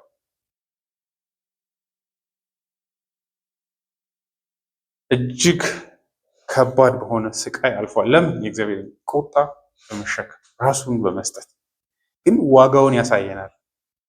ክብሩ ግን የሰራውን ስራ ታላቅነት የምታዩት ተመልሰ እባክህ የቀረች ስራ አለ ያለው የለም። በጨረሰ ጊዜ ምን ነው ያለው? ለአንዴና ለመጨረሻ ጊዜ ነው መስዋዕት አቅርቧል። ዋጋውን ነው የሚያሳየው ታላቅነቱን። በመሰረቱ መቀመጡ አሹረንስ ነው። ስራ ባያልቅ ኖሮ አይቀመጥም። ግን ምንድን ነው የሚለው? ኃጢአታችንን በደሙ ካነጻ በኋላ በሰማያት በግርማው ቀኝ ምን ሆነ? ተቀመጠ ነው የሚለው ምዕራፍ 1:3 ላይ ሲያወራ። ይሄ ለአንዴና ለመጨረሻ ጊዜ ባረገው አንዲት ቅጽበት ለዘላለም ድነት ምክንያት ሆነላቸው በእርሱ ለሚያምኑ። ለምን? እጅግ ታላቅ ዋጋ ያለው ኢየሱስ ባይዘ ወደፊት እኛ እንግዲህ እንደምታውቁት አሁን ነው የመጣ ነው። እኛ ሳንኖር ነው የሞተው። ተዋዶች ምን ይላሉ? ክርስቲያኖ ደግሞ ስትመጡ ኦሪጂናል ስናችሁ ይስተሰረያል። ያ ማለት ከአዳም ጋር የሰራችሁት በደል። ከዛ ኒውትራል ተሆኑና ህይወታችሁን ከዜሮ ትጀምራላችሁ። መሀል ላይ የሚበላሽ ነገር ካለ ነው ቅዱሳን ስራ የሚሰሩልን። ኢየሱስ ያንን የወሰደው። ከዛ የቀረው ዴይሊ ህይወታችሁ በመላእክትና በቸርች ማስተዳደር ውስጥ ይጠፋል ይላሉ። እኛ እንደምታውቁት ሳንኖር ነው የሞተው ባልተፈጠርንበት ጊዜ። ይህ ማለት ወደፊት ልንሰራ ያለናቸው ኃጢአቶችን ጭምር በእርሱ ተቀጥተዋል። ይህን ያህል ታላቅ ስራን ይሰራል በብዙ ስቃይ ማለት ነው። ጆን ዎል እንደሚለው ኢየሱስ ያልከፈላት አንዲት ኃጢአት ካለች ደጃችሁን እያንኳኳች መምጣቱ አይቀርም። ማያንኳኳ ከሆነ ደግሞ አንድ አካል ወስዷል ማለት ነው። ለአንዴና ለመጨረሻ ጊዜ ስኮፑን ሲናገር ዮሐንስም እንደሚገርመው የምታውቁት ስለኛ ብቻ ሳይሆን ስለ ዓለም ሞቷል ነው የሚለው።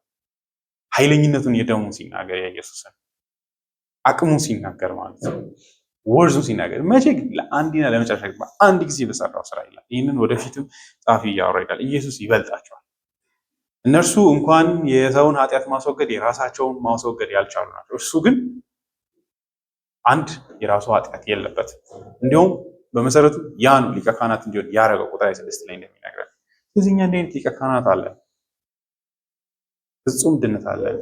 ቁጥር 28 ድምዳሜ ነው ከቁጥር 26 እና 27 ጋር ሕጉ ደካማ የሆኑትን ሰዎች ሊቀ ካህናት አድርጎ ይሾማልና። ሕጉ የሚለው የሌዋውያንን የክህነት ስርዓትን ነው። ባለፈው በደንብ እንዳወራ ነው ስነ ምግባራዊ ሕግን ሳይሆን የስነ ምግባር ሕግን ሳይሆን እያወራ ያለው የሌዋውያንን የክህነት ስርዓትን ኦርደር ነው፣ የሚሾሙበትን መርህ ነው። አንደኛ የዘር ግንዳቸው ሌዋዊ እንትን ነው የሚሾሙ። ከዛስ ግን ምንም ማድረግ ስለማይችል በመሰረቱ ሲሾም ራሱ ኃጢአተኛ ሰዎችን ነው የሚሾመው ይላል። እዚህ ውስጥ ሕጉ የሆነ ፈልጎ ክፉ ሰዎችን ደካማ ሰዎችን ይሾማል አይደለም። ሕጉ ራሱ ሄልፕለስ እንደሆነ እያወራ ነው።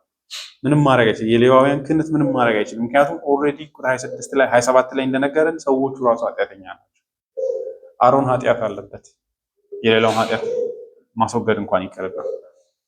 በአዳም ምክንያት የመጣ ኃጢአት አለ፣ የህይወታቸው ኃጢአት አለ። ኢያሱ ራሱ ዘካርያስ መጽሐፍ ላይ እንደምታነቡት ነው አይደለ? ያደፈ ልብስ ሲቆም ሰይጣን ሲከሰው እግዚአብሔር ንጹህ ልብስ እንደሰጠው አይደለ? ካህኑ ኢያሱን አየሁት ይላል ምዕራፍ 3 ላይ ዲያብሎስ ሲከሳው ይነግረናል። እሱ ራሱ ድነት እንዳስፈለገው ያሳየናል። ህጉ ደካማ የምንትን ነው የሚሾመው። ነገር ግን በህጉ ትይዩ የመጣው ግን ምንድን ነው? ህግ ነው አይልም፣ መሐላ ነው ይላል። የሚያወራበት መንገድ ህጉ ይህን ነው የሾመው፣ መሐላው ግን ይላል። ኢየሱስ የተሾመበትን የክህነት ስርዓቱን ለማሳየት ሲባል በእግዚአብሔር መሐላ የተሾመ አዳኝ።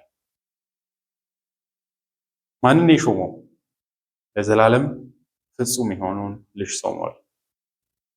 እነሱ ደካማ ናቸው፣ እርሱ ግን ፍጹም። there's no trace of sin in his life and in his being። የኃጢአት አንዲት የምትጎተት ነጥብ እንኳን የሌለበትን ንጹህ የሆነውን ኢየሱስን ሾመ።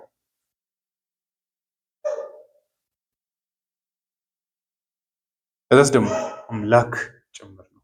ቅድም ያነሳ ነው። ይሄ ሁሉ ምንድነው መጨረሻው? ይህን ኢየሱስን እንመን ነው።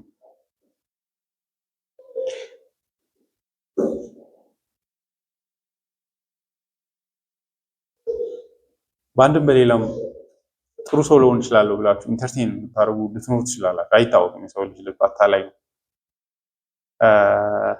ስለ አንድ ዶይክ ስለሚባል ሰው ትዝ ይላችኋል። ኤልሳ ጋር መጥቶ ሲያወራ እና ኤልሳን መጣና የዶይክ ንጉስ የነበረ ሰው ነበረና አሞታልና እስቲ እግዚአብሔርን ሰው ጠይቅልኝ ብሎ ሄዶ ጠየቀው። ከዛ ኤልሳ አየውና አዘነና ንጉሱስ ምንም አይሆንም አለው፣ ይፈወሳል አለው። ከዛ ምንድነው ታዲያ የቆዘምከው አለው። አንተ ትገለዋለህ አለው። ከዛ እኔ ውሻ ነኝን ጌታዬን የምገድል አለ። ከዛ ሄደና ሰውየው ተፈወሰ። ማታ ይላል አንብቡ ነገሥት ላይ በቀዝቃዛ ፎጣ ወስዶ አፍኖት ገደለው ይላል። it's amazing። ቶማስ ዋትሰን እዛ ላይ ቆሞ ነው don't ever think የእግዚአብሔር ቃል ያን ወስዶ ነው ከውሻም እናንሳለን ይላል። እግዚአብሔር በጸጋው ስለሚል ሊያስቃችሁ አንዳንድ ሰው እኮ ክፉ ነው ማለት እኔ እንደዚህ አይደለሁም እንደዚህ ነገር አደርጋለሁ ሊል ይችላል። ዶይግ ናቸው እላቸዋለሁ እንደዚህ የምትሉ ከሆነ ሮሜ መጽሐፍ እሱ ነው የሚናገረው። ጳውሎስ deeply we are evil corrupt ነን፣ ኢየሱስ ብቻ ነው ሊያድነን የሚችለው ይላል። ይህን የወንጌል ስብከት ሳናምን እንዳንቀር እሱ አሳሳቢ ነው። ሰው የኢየሱስን ክህነት በዚህ በአውራ ጣቱ ትንሽዬው እንደዚህ አሳንሶ በህይወቱ የሚይዘው ያለበትን አስፈሪ ዴንጀር ሳይረዳ ሲቀር ነው። የራሱን አስከፊነት አፕሊኬሽኑ አደንድ የሆነ ዝም ብሎ አብስትራክት የሆነ ሀሳቡ ነው እንዳይቀር። ኢየሱስ ሊቀ ካህን ነው። የምር ኃጢአተኝነታችሁ የሚሰማችሁ ደስ ይበላችሁ አለ አይደለ? የኃጢአተኝነታችሁን ደብዝ ቃላቶች ለመግለጽ እንደሚያቅታቸው ከተሰማችሁ አይደለ? ይህን ርኩሰቴን ምን ዲፋይን ያደርግልኛል የምትሉ ካላችሁ ማለት ነው። አንዳንዴ ወንደር አይደለ? ያ የዊሊያም ኮፐርን መዝሙር ስንሰማ ክፉ ነኝና እኔም እንደዛ ወንበዴ ሲል አላ አፍ ላይ ዘለውም ችግር የለውም ብላችሁ ወይ ደግሞ የአውገስተስ ቶፖሎጂ አንዳንዴ ለምን ማሰብ አለብን። ቴዎሎጂን አይደለ? እግዚአብሔር ቤት ውስጥ ቃል የሚያስተምር ሰው ነው፣ ግን ለምን ጭህ ቆሻሻ ነኝ ይላል። አዳኛው የጠራኝ ያ የሚፈልቅ ደም ወርዙ የሚታየው በዚህ አይነት መንገድ እርኩስነታችንን የምር ናቪጌት ካደረግን ብቻ ነው። ሰው በራሱ ኃጢአቱን ይረዳል ብዬ ተስፋ አላረግም። የእግዚአብሔር መንፈስ ኮንቪክት ካላረገው በስተቀር የእግዚአብሔር ቅዱስ መንፈስ የሰው ልብን ካላሳመነ በስተቀር። እንዲህ ከሆነ ግን ጆይስ እግዚአብሔር ብቻ ነው በዚህ አይነት መንገድ የሰው ልጅ ኃጢአተኝነት ሊያሳይ የሚችል እና በክርስቶስ ኢየሱስ ደግሞ ኮምፕሊት የሆነ ሴኪሪቲ አለ። ወደ ሰማያት ያለፈ መሆኑ እኛም እናልፋለን። ማንም ወደ ሲኦል አይጥለን። ገብቷችኋል? ማንም ክሌም አድርጎ ከሰማያዊ ዓለም አያወርደን። እሱ ባለበት ብተር እንዳለው የኔም ህይወት እዚያ ይሆናል። እሱ ወደ ሲኦል ከወረደ እኔም ከሱ ጋር አወርዳለሁ ይላል።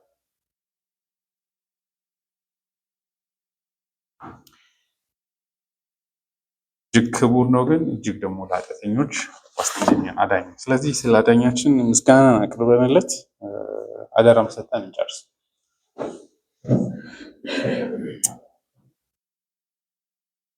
ታላቅ የምታስፈራ ቅድስና ፍጥረት ሁሉ የተፈራ አባታችን ሆይ አንተ ቅዱስ በመሆንህ አንዳች ጥፋት የለብህም። ማንነትህ ነው፣ ክብርህ ነው፣ ውበትህም ጭምር ነው።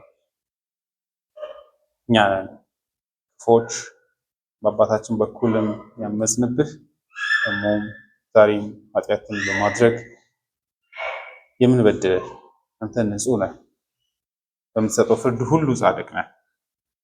ይህንን መካድ አንፈልግም።